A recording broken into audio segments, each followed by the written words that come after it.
Nongereye mbasuze mbifuriza ibihe byiza mwebwe mukomeje kudukurikira mukomeje kwa natwe muri gahunda z'amakuru ndetse n'ibiganiro bitandukanye dukomeje kugenda tubagezaho. Ni inkuru ibabaje cyane iturutse mu butumwa bw'amahoro mu gihugu cya Sudani y'Epfo, aho ingabo zitandukanye rero ziri muri ibi bikorwa byo kubungabunga amahoro muri iki gihugu cya Sudani y'Epfo, abenshi rero bishwe mu gitero gikomeye cyane. Mbere gato yuko tugaruka ku nkuru yacu nyirizina y'iki gitero gikomeye cyane cyaguyemo ingabo nyinshi cyane ziri mu butumwa bwo kubungabunga amahoro muri Sudani y'Epfo, aho u Rwanda rwohereje izi ngabo. Reka mbanze mbahe inshamake y'amakuru y'ingenzi akomeje kugenda avugwa muri aka kanya hirya no hino. Reka mbanze nce mu gihugu cy'u Rwanda. Uyu mugabo yitwa Evode Uwizeyimana, n'umusenateri mu nteko ishinga amategeko y'u Rwanda, umutwe wa Sena. Senateri Evode Uwizeyimana yavuze ko nyuma y'uko umujyi wa Uvira muri Repubulika ya Demokarasi ya Kongo wigaruriwe n'abarwanyi b'umutwe wa FC23, u Burundi bukwiye kwakira uwo mutwe nk'umuturanyi mushya, bakagira ibyo bumvikana kuko kutabikora bibushyira mu bibazo bidafitiye ibisubizo. Ni ingingo Senateri Evode Uwizeyimana yagarutse mu kiganiro kuri televiziyo y'igihugu cyagarukaga ku ifatwa ry'umujyi wa Uvira mu burasirazuba bwa Repubulika ya Demokarasi ya Kongo. Umunyapolitike rero akaba yagaragaje amagambo akomeye cyane ko ubundi impamvu ifatwa ry'umujyi wa Uvira ryaciye igikuba ari uko wari izingiro ry'imigambi yo kurwanya FC23 ndetse n'ipfundiro ry'ubuhahirane bw'u Burundi. Ati abantu bose batsindiwe Goma ni Bukavu na Gouverneur w'intara ya Kivu y'Amajyepfo nawe niho rero yarari ndetse na Wazalendo. Hanyuma kandi uyu Evode Uwizeyimana, umusenateri mu nteko ishinga amategeko y'u Rwanda, akaba yaravuze ko nubwo ubutegetsi bw'u Burundi budahwema kuvuga ko igisirikare cyabwo gikomeye ku buryo cyahangana n'ingabo z'u Rwanda, bubizi neza ko urwo rugamba batakigera barwisukira. N'ingingo Senateri Evode Uwizeyimana yagarutse mu kiganiro cyatambutse kuri televiziyo y'igihugu ku itariki ya 15 Ukuboza 2025, yagaragaje ko Perezida Ndayishimiye Evariste w'u Burundi yigeze kuvuga ko u Rwanda ruteye icyo gihugu runyuze muri Uvira bitamutwara amasaha abiri yo gukemura icyo kibazo, ashimangira ko we abifata nko kwiganirira. Yaravuze ngo u Rwanda nirwishima gutera Bujumbura runyuze Uvira nawe azanyura mu Kirundo kuko naho hafi, ndetse yavuze ko ari ikibazo yaba akemuye mu gihe kitarenze amasaha abiri, ariko nje ngira ngo ukwari ukwiganirira. Umunyamakuru yibukije Senateri Evode Uwizeyimana ko Perezida Ndayishimiye ariko yavuze ko afite igisirikare gikomeye. Uwizeyimana ati wari wabona imbeba ikora pompage hejuru ya Rwagakoco? Ati wari wabibona se? Nigeze no kubwira abantu uburyo wisunga umugabo mbwa mugakubitirwa hamwe. Icyo ni Ikinyarwanda. Ikindi kiravuga ngo imfizi y'intamenya irigata ubugi bw'intorezo, nacyo ni Ikinyarwanda. Ubwo ufite icyo agomba gukuramo yagitwaye ako kanya nk'uko yagiye abivuga. Mu buryo bw'inshamake kandi reka mbabwire ko AFC M23 yafashije abarundi barenga 500 guta bava muri Uvira kuva ku itariki ya 15 Ukuboza 2025. Ihuriro rya AFC M23 rirwanya ubutegetsi bwa Repubulika ya Demokarasi ya Kongo ryafashije abarundi barenga 500 guta bavuye muri teritwari ya Uvira nyuma y'iminsi barabuze uko bataha. Abarundi bari baragiye gushakira imibereho mu ntara ya Kivu y'Amajyepfo, bari bahangayitse cyane kuko leta y'u Burundi yafunze umupaka wa Kavimvira ndetse n'uwavugizo bakiri muri Kongo ubwo AFC M23 kandi yinjiraga mu mujyi wa Uvira tariki ya 9 Ukuboza. Umwe muri bo ubwo yatahaga anyuze ku mupaka wa Kavimvira yabwiye itangazamakuru ati nari naraheze hano kubera imirwano. Rimwe na rimwe rero ati byabaga ngombwa ko twihisha. Ati bamwe abavandimwe bacu badusize mu mujyi wa Uvira, nishimiye ko ntashye amahoro. Mugenzi we yagize ati sinjye mucuruzi w'umurundi wenyine wari uri muri uyu mujyi, twari benshi duhuje ikibazo. Ababyeyi bacu bari bateye impungenge n'ubuzima bwacu, ariko ntiwavuga ko duhunze dusubiye mu rugo mu gihe dutegereje kureba niba byashoboka ko twazagaruka gukomeza ibikorwa byacu by'ubucuruzi muri uyu mujyi nk'uko bagiye babigarukaho. Byinshi cyane rero biba bikomeza kugenda bivuga. Gusa mbere gato yuko ninjira ku nkuru yacu nyirizina, reka mbanze mbabwire ko uwitwa Donald Trump ni perezida wa Leta Zunze Ubumwe za Amerika, igihugu cy'igihanganye ku isi. Uyu mugabo akaba yatanze ikirego mu rukiko arega BBC kumuharabika asaba guhabwa indishyi ya miliyari 10 z'amadolari y'Amerika. BBC ishimwa guhindura amashusho y'imbwirwaruhame ya Trump yatanze icyo gihe ku itariki ya 6 Mutarama 2021. zegeranyijwe kugira ngo bigaragare ko yashishikarije abantu gukora urugomo ku ngoro y'inteko ishinga amategeko. Iki kirego cyatanzwe mu rukiko rw'i Miami kuwa mbere kivuga ko filime mbarankuru ya BBC yitwa Panorama yo muri 2024 yegeranije imbwirwaruhame zavuzwe na Trump mu bitandukanye igatambutswa mbere y'amatora yabaye mu mpera za 2024 muri Amerika yagiye hanze bigateza impagarara. Bwana Trump yabwiye abanyamakuru ati bamvugishije amagambo ntigeze mvuga, bamvugishije amagambo mabi cyane. BBC mu kwezi gushize yemeye ko uburyo bwo kwegeranya ayo mashusho byatanze isura itari yo kuri Perezida Donald Trump yari yahamagariye abantu gukora urugomo nyamara atari byo, maze isaba imbabazi ku mugaragaro.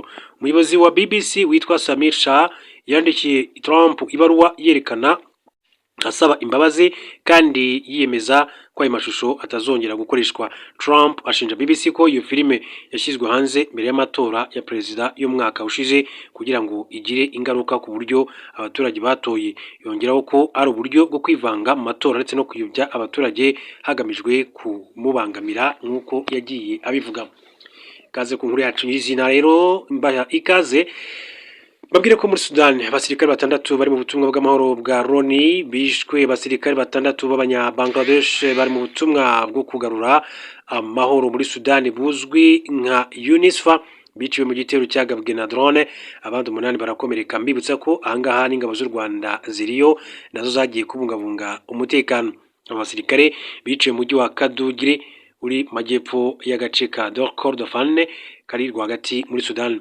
Abasirikare bari mu bagize ubutumwa bwa UNISFA basanzwe bafite ibirindiro mu gace kahuriho ka na Sudani y'Epfo ka Abyei, ariko bagakorera mu bice bitandukanye bya Sudani. Nyuma y'icyo gitero guverinoma ya Sudani yahise isohora itangazo rivuga ko byakozwe n'abo mu mutwe wa RSF, Rapid Support Forces, uhanganye na leta ya Sudani mu ntambara yatangiye muri 2023. Iryo tangazo ryamaganye ubwo bwicanyi rivuga ko ari ukwibasira bikomeye cyane bikorwa n'umutungo wa Loni kandi biba bidakwiye kwinjizwa mu makimbirane ayo ari yo yose. Gusa ubuyobozi bw'uwo mutwe bwahise bwihutira guhakana n'ibyo leta ibushinja, bugaragaza ko ari ibinyoma bigamije kuharabika. Umuhango wo gusezera kuri abo basirikare bishwe wabereye muri Sudani kuwa mbere tariki 15 Ukuboza 2025 mbere yo kubohereza iwabo ngo bashyingurwe. Umunyamabanga mukuru w'umuryango w'abibumbye Antonio Guterres nawe yamaganye ubwo bwicanyi ndetse yibutsa ko kwibasira ubutumwa bw'uwo muryango gutyo ari kimwe mu byaha by'intambara. Ati buriya bwicanyi ati burababaje kandi ntibushobora kwihanganirwa. Kwibasira abari mu butumwa bwa Loni bwo kugarura amahoro ni igikorwa kigayitse kandi gishobora gufatwa nk'icyaha cy'intambara mu mategeko mpuzamahanga. Ubutumwa bwo kugarura amahoro muri Sudani bwiswe UNISFA bwatangiye gukorera muri Sudani muri 2011 bushinga ibirindiro mu gace ka Abyei kari hagati y'ibihugu byombi bitewe n'uko katumvikanwagaho n'ibihugu byombi ubwo Sudani y'Epfo yendaga gutangaza ubwigenge bwayo yiyomoye kuri Sudani. Intambara muri Sudani habarwa ko guhera muri 2023 yatangiye imaze guhitananira abantu bajya ku 40. Abandi benshi bakorewe ihohoterwa ryo mu buryo butandukanye muri iki gihugu cya Sudani. Abasirikare rero imirambo yabo ikaba yaroherejwe mu bihugu byabo kugira ngo ishyingurwe. Reka rero tugaruke ku makuru akomeje kugenda avugwa ndetse no mu karere u Rwanda ruhereremo, duhera muri Repubulika ya Demokarasi ya Kongo mabwira ko FDLR yiciye abantu mu gitero yagabye iwarikare muri Kivu y'Amajyaruguru. Mu gitondo cyo kuri wa mbere tariki 15 Ukuboza inyeshyamba zo mutwe wa FDLR zagabye igitero mu mudugudu wa Tonane muri teritwari ya Warikare muri Kivu y'Amajyaruguru zica abantu bagera kuri 4. Amakuru avuga ko abarwanyi bagabye icyo gitero bari bayobowe n'uwitwa General uzwi ku izina rya Mudayongwa. Abarwanyi ubwo bageraga muri ako gace bahise batwika ingo z'abaturage bari bakiryamye. Ni muri ubwo buryo abantu 4 bapfuye batwitswe, mu gihe abarokotse icyo gitero bahise bahungira mu midugudu ya Kifuruka, Kaunjo, Katambira na Busurungi. Kuri ubu umubare w'abapfuye uracyari uw'agateganyo nk'uko bivugwa n'abayobozi gakondo muri groupement ya Walowa Rwanda kiriya gitero cyagabweho. Bavuga kandi ko intandaro kiriya gitero ari amakimbirane ashingiye ku butaka ari hagati y'uwita General wa Mudayongwa wa FDLR n'abaturage bo mu midugudu itandukanye. Mudayongwa ngo avuga ko afite ubutaka muri ako gace, avuga ko yaguze n'abasaza baho byakunze guterwa utwatsi n'abaturage bo muri aka gace. uyu kandi mbere yo kwirara mu baturage ngo yari yarabasabye kuva muri uwo mudugudu kugira ngo ahakore ibikorwa by'ubuhinzi n'ubworozi. Mu bapfuye bamaze kumenyekana harimo abarwanyi babiri ba Wazalendo, umutwe witwaje intwaro wa Mayimayi Kifuafua nk'uko amakuru yagiye abishimangira muri aka gace. Mu yandi makuru reka mbabwire ko Minisitiri Nduhungirehe, Minisitiri w'Ububanyi n'Amahanga w'u Rwanda ndetse akaba n'umukuru wa diplomasi y'u Rwanda, yakira impapuro zemerera gukorera mu Rwanda b'ambasaderi ba Qatar ndetse n'Ubuyapani. Minisitiri w'Ububanyi n'Amahanga Ambasaderi Olivier Nduhungirehe yakiriye abahagarariye ibihugu byabo bashya babiri baherutse kugenwa muri izo nshingano. Akaba rero muri iki gitondo cyo ku itariki ya 15 Minisitiri Nduhungirehe yabanje kwakira kopi y'inyandiko zatanzwe na Kazuya Nakajo, ambasaderi wagenwe n'Ubuyapani mu Rwanda. Hanyuma ku rundi ruhande Minisitiri Nduhungirehe yakiriye kandi kopi y'inyandiko zimwemerera guhagararira igihugu cye Mansour Al-Fahidi Al-Shawini Al-Hajri, ambasaderi wagenwe na leta ya Qatar mu gihugu cy'u Rwanda. Ni igikorwa cyabaye ku munsi w'ejo masaha ya mu gitondo. Reka mbabwire ko uwitwa Colonel Migambi mu gihugu cy'u Rwanda akaba yaganirije urubyiruko ruri mu itorero ry'urwungano kuri uwa mbere tariki ya 15 Ukuboza. Umuyobozi mukuru ushinzwe ubufatanye bwa gisirikare n'abasivili mu ngabo z'u Rwanda RDF G9 Colonel Desire Migambi Mungamba yagiranye ikiganiro n'abagize itorero ry'urungano icyiciro cya 7 rigizwe n'urubyiruko rw'abanyarwanda baturutse imbere mu gihugu hirya no hino ku mugabane wa Afurika n'ahandi mu mahanga. Iyi gahunda y'amasomo y'uburere mboneragihugu igomba kumara iminsi igera ku 9 iri kubera mu kigo cy'igihugu cy'ubutora Inkumba mu karere ka Burera kuva tariki ya 12 kugeza tariki ya 20 Ukuboza 2025. Iyi gahunda ni icyiciro cya 7 cy'itorero ry'urungano ikaba ihurije hamwe urubyiruko 331.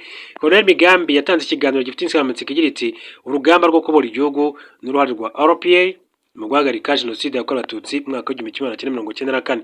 Yashishikarije urubyiruko gukoresha neza amahirwe bafite bayabyaza umusaruro mu gutanga umusanzu wabo mu iterambere ry'igihugu, bakarangwa n'indangagaciro ziri mu myitwarire myiza n'izindi ndangagaciro zaranze intwari z'u Rwanda mu rugamba rwo kubora igihugu.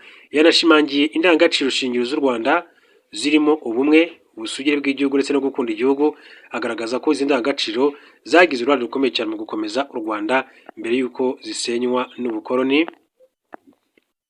Yasoje rero asaba urubyiruko gukunda igihugu cyabo no kwitegura kuba abayobozi b'ejo hazaza bafite ubwitange n'icyerekezo baharanira iterambere ry'u Rwanda.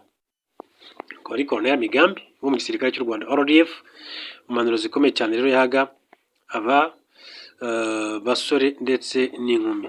Hanyuma mu buryo butunguranye AFC 23 yemeye kuva muri Uvira. Byagenze gute rero? Bivuga ko izi nyeshyamba za 23 zatangaje ko ziteguye kuva muri Uvira ku buryo bumwe kugira ngo zishyigikire inzira y'amahoro y'Idoha mu biganiro nyine bikomeje guhuza leta ya Kongo ndetse na M23 bikomeje kubera muri Qatar. Akaba rero ariyo mpamvu bafashe iki cyemezo kugira ngo bakomeze bashyigikire iyo nzira y'ibiganiro. Iri huriro rya Alliance Fleuve Congo M23 rikaba ryatangaje kuri uwa mbere tariki ya 15 Ukuboza 2025 icyemezo cyo gukura ingabo ku buryo bumwe mu mujyi wa Uvira muri Kivu y'Amajyepfo. Ibi byatangajwe binyuze mu itangazo ryashyizweho umukono n'umuhuzabikorwa waryo Colonel Nangaye Beruwo, yerekanye n'uyu mutwe nk'igikorwa cyo kubaka icyizere kigamije guteza imbere inzira y'amahoro ya Doha. Nk'uko AFC 23 bivuga, iki cyemezo gikurikira intambwe imaze guterwa mu biganiro byoroheje byabereye i Doha, cyane cyane hasinywe amasezerano y'amahoro ya Doha ku itariki ya 15 Ugushyingo 2025.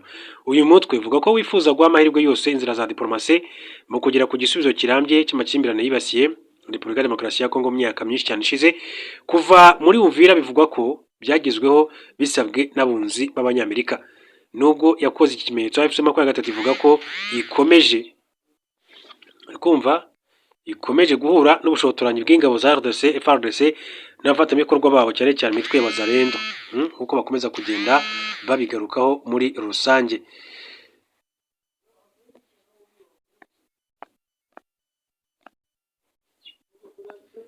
Ukomoza ku byabaye mu bihe byashize rero umutwe w'inyeshyamba uvuga ko ufite ubwoba ko ubu kuvana ingabo muri Uvira kuzakoreshwa mu gufata mu buryo bwa gisirikare uduce twarafashwe ndetse no kwibasira abaturage baregwa kubashyigikira mu guhangana n'izo mpungenge.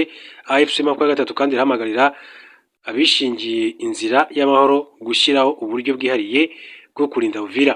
irasaba cyane cyane ko nta bikorwa bya gisirikare byongera kuhagaragara, kurengera abaturage n'ibikorwa remezo ndetse no kugenzura neza ihagarikwa ry'imirwano binyuze mu kohereza ingabo zidafite aho zibogamiye. Mu itangazo ryayo AFC gatatu kandi yagarutse ku kibazo cy'imitwe yitwaje intwaro irwanya guverinoma ya Kongo cyangwa se Burundi ikomeje gukora muri RDC. Uyu mutwe kandi uremeza ko utazemera ko iyo mitwe ikoresha uduce igenzura mu guhungabanya umutekano w'abaturanyi. Ntabwo harimo igihugu cy'u Rwanda ndetse n'igihugu cy'u Burundi. Hanyuma tugaruka kuri ya nkuru yacu,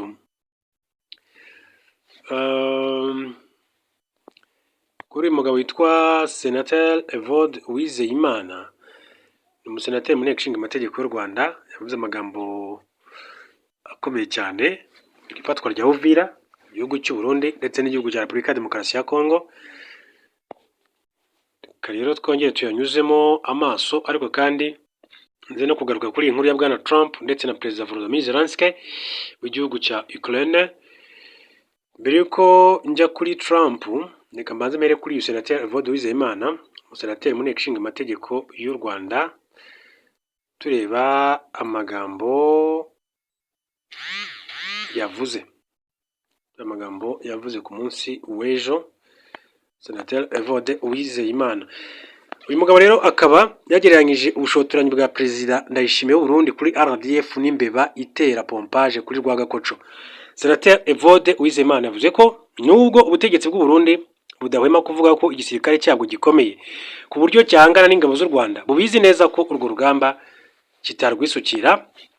Iri ngingo Senateri Uwizeyimana yagarutseho mu kiganiro cyatambutse kuri televiziyo y'u Rwanda ku itariki ya 14 Ukuboza 2025. Yagaragaje ko Perezida Ndayishimiye Evariste w'u Burundi yigeze kuvuga ko u Rwanda ruteye icyo gihugu runyuze muri Uvira bitamutwara amasaha 2 yo gukemura icyo kibazo, ashimangira ko we abifata nko kwiganirira. Ati yaravuze ngo u Rwanda nirwashima gutera Bujumbura runyuze Uvira, nawe azanyura mu Kirundo kuko naho hafi, ndetse yavuze ko ari ikibazo yaba yakimwe mu gihe kitarenze amasaha 2, ariko nyine ati ngira ngo kwari ukwiganirira. Umunyamakuru yibukije Senateri Evode Uwizeyimana ko Perezida Ndayishimiye nyine yavuze ko afite igisirikare gikomeye cyane. Uwizeyimana ati wari wabona imbeba ikora pompage, ati hejuru ya Rwagakoco se wari wabibona? Ati nigeze no kubwira abantu uburyo wisunga umugabo mbwa, ati mugakubitirwa hamwe. Ati icyo nicyo ni Ikinyarwanda. Ati ikindi kiravuga ngo imfizi y'intamenya irigata ubugi bw'intorezo, nacyo ni Ikinyarwanda. Ubwo rero ufite icyo agomba rero gukuramo yagitwaye. Senateri Evode Uwizeyimana ashimangiye ko kuba ingabo z'u Burundi uyu munsi ziherutse gutsindirwa uruhenu mu mujyi wa Uvira zikayirukanwamo, uyu mujyi ugasigara amaboko ya AFC gatatu, bigaragaza ko ibyo Perezida Ndayishimiye yavugaga aba yenyegeza intambara ku Rwanda kandi atayishoboye. Akaba rero ari amagambo ya Senateri Evode Uwizeyimana avuga rero kuri Perezida Neva wagiye kenshi agaragaza ko yatera igihugu cy'u Rwanda. Perezida wa Leta Zunze Ubumwe za Amerika Donald Trump yagaragaje ko Ukraine idakwiriye kugorana yanga guheba ubutaka bwayo kuko n'uyu munsi ntabwo ifite. Mu kwezi gushize ubutegetsi bwa Trump bwashyize imbere umushinga w'amahoro ugamije kurangiza intambara muri Ukraine. Ibyo byifuzo byahinduye inshuro nyinshi cyane kuva icyo gihe, bigamije ko Kiev, umurwa mukuru wa Ukraine, yareka imigambi yo kwinjira muri NATO ndetse ikemera guhara uduce twa Crimea n'uturere twa Donbass muri Luhansk na Donetsk twose twinjiye mu Rusiya nyuma y'amatora. Mu kiganiro yagiranye n'abanyamakuru kuwa mbere, Trump yabajijwe impamvu Ukraine yakwemera gutanga ubutaka bwayo. Trump ati reka mbabwize ukuri, bamaze gutakaza ubwo butaka, murabizi ubutaka barabutakaje, ariko ku bijyanye no kuyizeza umutekano turimo gukora ku byemezo by'umutekano kugira ngo intambara itazongera guhatangira. Bwana Trump yavuze ko aherutse kugirana ibiganiro byihariye na Bwana Putin w'igihugu cy'Uburusiya, kandi akemeza ko Uburusiya bufite ubushake bwo kurangiza amakimbirane. Nyuma y'inama yabereye i Berlin mu gihugu cy'Ubudage kuwa mbere hagati y'abahagarariye Trump, Steve Witkoff ndetse na Jared Kushner n'itsinda rya Ukraine, Trump yavuze ko yagiranye ikiganiro kirekire kandi cyiza cyane n'abayobozi b'Uburayi na NATO ndetse na Perezida wa Ukraine Volodymyr Zelensky, ariko mu byo musaba guhara buriya butaka ndetse no kuba bakwibagirwa umugambi wabo kwinjira mu muryango w'ubutabarane wa NATO ugizwe n'ibihugu byinshi cyane byo ku mugabane wa Buraya. Hanyuma Trump yareze ikinyamakuru cyitwa BBC ndetse biranavuga ko gishobora gucibwa amafaranga menshi cyane agera kuri miliyari 10 z'amadolari y'Amerika. Perezida wa Leta Zunze Ubumwe za Amerika Donald Trump yatanze ikirego mu rukiko arega BBC kumuharabika asaba guhabwa indishyi ya miliyari 10 z'amadolari y'Amerika. BBC ishinjwa guhindura amashusho y'imbwirwaruhame Trump yatanze ku itariki ya 6 Mutarama ukwezi kwa mbere 2021 zegeranyijwe kugira ngo rero bigaragare ko yashishikarije abantu gukora urugomo ku ngoro y'inteko ishinga amategeko muri Amerika. Iki kirego cyatanzwe mu rukiko rw'i Miami kuwa mbere kivuga ko filime mbarankuru ya BBC yitwa Panorama yo muri 2024 yegeranyije imbwirwaruhame zavuzwe na Trump mu bitandukanye igatambutswa imbere y'amatora yabaye mu mpera za 2024 muri Amerika yagiye hanze bigateza impagarara. Bwana Trump yabwiye abanyamakuru ati bamvugishije amagambo ntigeze mvuga, bamvugishije amagambo mabi cyane. BBC mu kwezi gushize yemeye ko uburyo bwo kwegeranya ayo mashusho byatanze isura itari yo ko Perezida Donald Trump yari yahamagariye abantu gukora umugomo nyamara atari byo, maze saba imbabazi ku mugaragaro. Umuyobozi wa BBC witwa Samir Shah yandikiye Trump ibaruwa yerekana asaba imbabazi kandi yemeza ko ayo mashusho atazongera gukoreshwa. Trump ashinja BBC ko iyo filime yashyizwe hanze mbere y'amatora ya perezida y'umwaka ushize kugira ngo igire ingaruka ku buryo abaturage batoye, yongeraho ko ari uburyo bwo kwivanga mu matora no kuyobya abaturage hagamijwe kumubangamira. Trump rero asaba miliyari zigera kuri 5 z'amadolari nk'indishyi z'icyaha cyo kumusebya ndetse n'izindi miliyoni 5 z'amadolari akazisaba hakoreshejwe itegeko rya Florida rigenga ubucuruzi butaboneye. Abanyamategeko be bavuga ko imyitwarire ya BBC ari y'ubuhemu kuko guhuza ayo mashusho bitakozwe kubw'impanuka nk'uko abahagarariye Bwana Trump mu bijyanye n'amategeko bakomeje kugenda babigarukaho mu bitandukanye. Ibyo byose nuko byabaye imbere gato yuko amatora atangira muri Leta Zunze Ubumwe za Amerika, ntabwo byigeze bimugiraho ingaruka zikomeye cyane kuko byaje kurangira ari we utsinze amatora nk'uhagarariye ishyaka ry'abarepublikani, atsinze uwitwa Kamala Harris wari usanzwe ari visi perezida ku butegetsi bwa Joe Biden wari uhagarariye ishyaka ry'abademokrate. Byaje kurangira Trump ari we utsinze aya matora y'umukuru w'igihugu muri Leta Zunze Ubumwe za Amerika. Munyemere rero mbashimire cyane, mbifurize kugira ibihe byiza, turaza gusubira mu yandi makuru masaha.